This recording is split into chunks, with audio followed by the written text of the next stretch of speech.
بسم الله الرحمن الرحيم الحمد لله والصلاة والسلام على رسول الله صلى الله عليه وسلم سلام الله عليكم ورحمته وبركاته daawada ku soo dhawaada barnaamijkeena qisooyinka nolosha qisadan maanta aan ka sheekeynana waa runtii qisooyinka aadka iga cajabiyay ee markaan runtii aan akhrinayo ay laabteedu wax badan dareento qisada waxay ku saabsan tahay gabadh ayaa waxay la soo hadashay xarunta booliska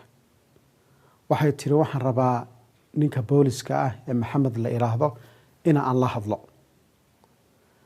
ninkii xarunta fadhiyay baa wuxuu la xiriiray ninkii booliska ahaa wuxuu gabadh noocaas ku rabtay in kula hadasho waayo habiir waan la hadlaya gabadhii buu la hadlay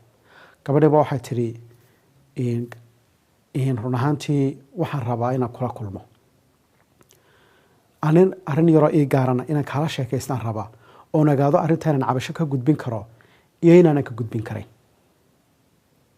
waayo habiir iyo waad iman kartaa xafiiskaadii ugu iman kartaa gabadhii baa ninkii xafiiskii ugu tagtay xafiiskii gabadhii markay ugu tagtay ninkii booliska ahaa ayaa waxay ku tiri runtii waan go-aansaday inaan arrinteeda adiga kuu sheego sababtu waxay tahay beri hore aan kuu imi aniga iyo reerkayagu ayaad runtii si fiican wax noola qabatay marka arrintaasa waxay ku dhalisay inaan arrin ii gaarana aan kaala sheekaysto wuxuu yidhi waa maxay arrinta kuu gaarad rabta maanta inaad wax iga weydiiso waxay tiri soddon sano waan dhaafo oo da-daydu 30 jir way dhaaftay welina maan guursan sababta maad garanaysa wuxuu yidhi waa maya wuxuu yidhi sababtu waxa weeyaan bay tiri nin baa jira aan isku baranay shaqada ninkaasi markaan isku baranay xiriir baan wada samaynay xiriirkii markaan wada samaynay ayaa waxaa dhacay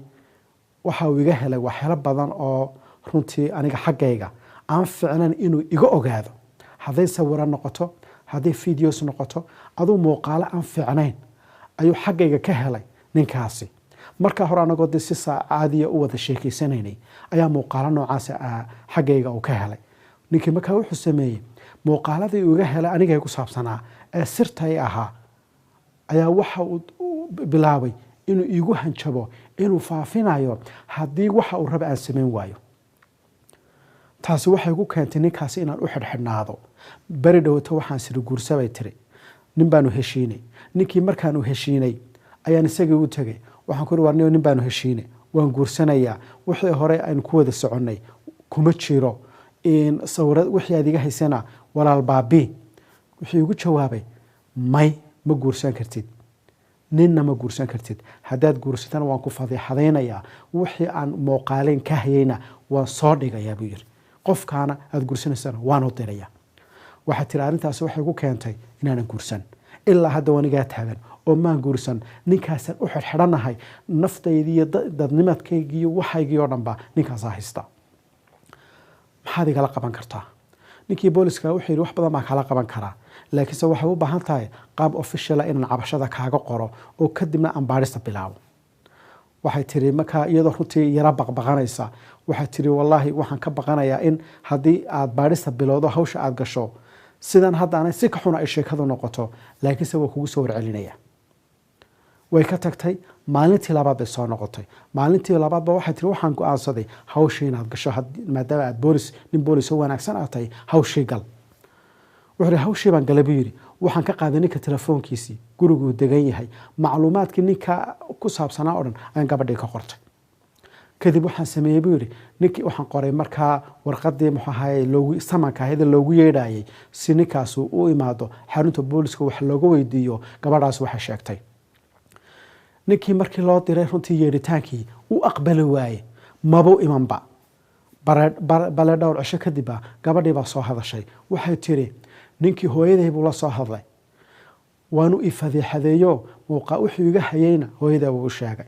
kadib waxaan ku yidhi ninkii booliska ahaa labadiina waa ii kaalaya iyadii hooyadooda socota ayaa xaruntii booliska yimi waan la fadhiistay buu yidhi islaantii baan dejiyey waxaan u sheegay inanta inay wanaagsan tahay oo aniga ay soo biday inaan wax la qabto go-aan fiican ay qaadatay marka inaanay islaantu ka warwarin aanay inantana u cadhoonin aduu islaantii way fahantay arrintii waana ila qaadatay waxaana tiri ninkaa in lasoo qabtaan rabaa oo sharciga la mariyo waxay noqotay markaa wuxuu yidhi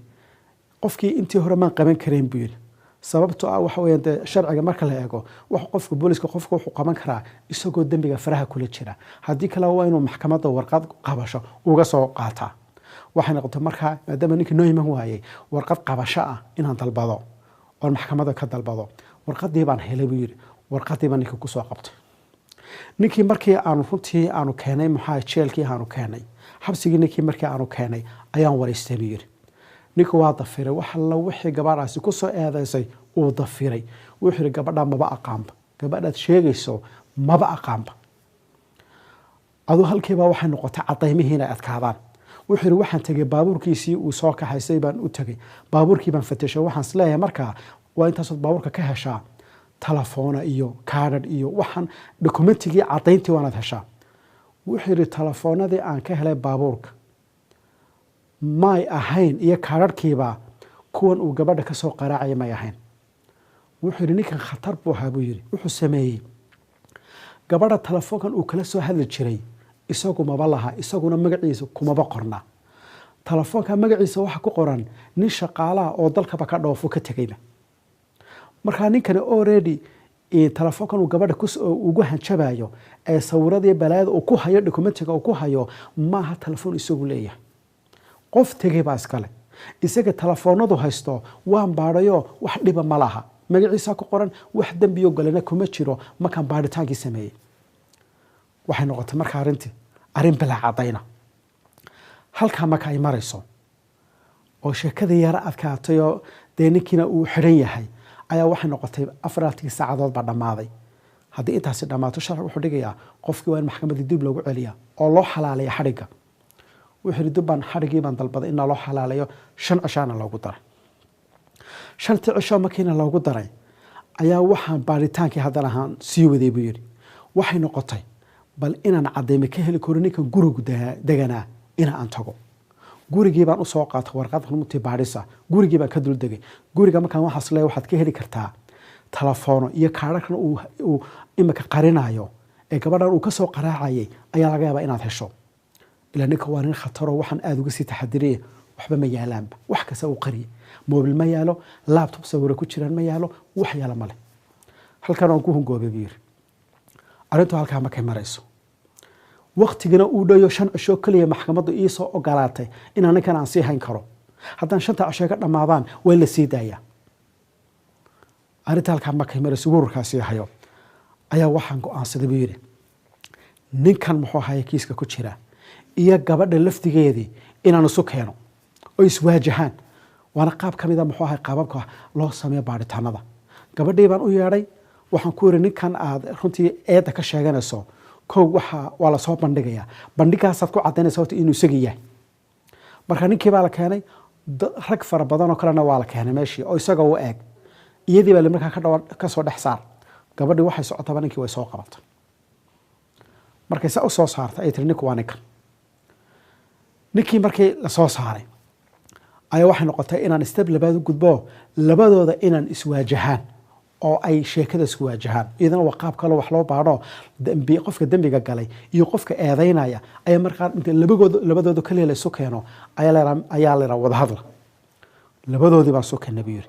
boolisku markaa way dhegeysanayaan waxay rabaan inay ogaadaan bal midka wax ka yaran si noqdaanay khalkhal hadalkiisu gale wax lagu cadeeyo ama wax lagu qabto inay eegaan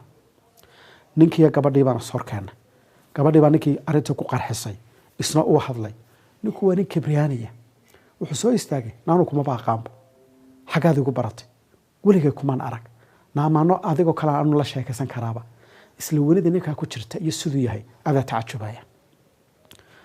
arrintii markay dhammaatay gabadhii ay soo baxday iyadoo aadan liya jabsan ayaa kura dhimbala insha allah waynu heli doonaa xaqiiqada dhabtaa waynu heli doonaa adu waxay noqotay halkaa hawsha markaa marayso ee maalintii afraad la galay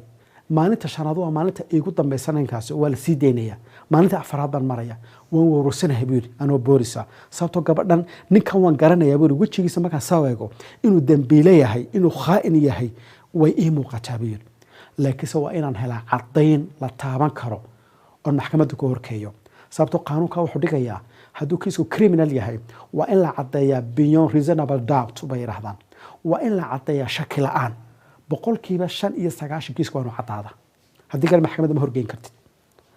caddayntii ma raadinayaa buu yidhi maalinta afraad anoo ku jira buu yidhi oo aada u niyo jabsan buu yidhi ayaa waxaa meesha yimiba nin inan wata ninkiiba markuu saa usoo galayba waxau yidhi niyow inantanaan wadaa buu yidhi ninka halkan ku xidhan ee fahmi la iraahdo ayaa inantaydan ku sameeyey hadiidaad isagoo ugu hadidaya muuqaalo uu ku hayo inuu ku fadeexadaynayo intaa ninkaasi markuu sheegay waan farxay buu yidhi sababtoo waxaana siri caddaymabad gabadhan ka helaysa iyada gabadhan cusube iyaduna dembiga uu ka galay ninkani caddaymaybay wadataaba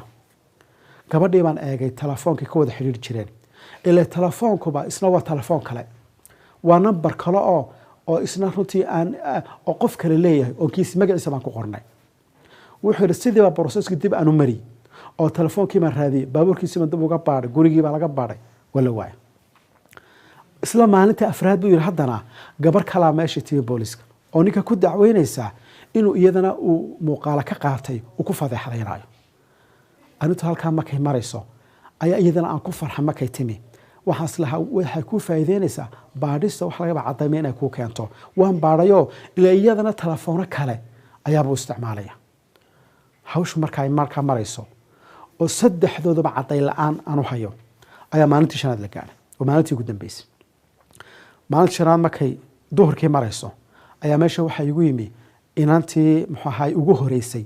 ee ninku dembiga uu ka galay iyo hooyadeeda wada socda waan la fadhiistay waxay igu yidhahdeen wax fiican baad noo qabatay waa dadaashay intaad qaban kartay waad qabatay laakiinse haddii dee caddaymin la waaye adigoo ku mahadnaqayna islaantiiba waxay tiri ilaahayow waxaan ku weydiistay ninka qalbigiisa gob siduu inantayda qalbigeeda u gubay kana dhig mid tamaniya inuu dhinto dhimashadana u diid habaarkaasi gabadh ninkaa ku tiri ninkii inanteeda dhibay habaarkaasi ku tiri ninka boolisku wuxuu yidhi intaa markay leedahay aad baan u gubanayaa buu yidhi aduu waan iska soo baxay buu yidhi casarkii baa la gaadhay waktigii la sii daynayay ninka sababto waa in la sii daaya waktigii lahayn kari lahaa ee sharcigu ogolaa wuu gaadhay waxaan usoo qaaday buu yidhi alaabtiisii uu meesha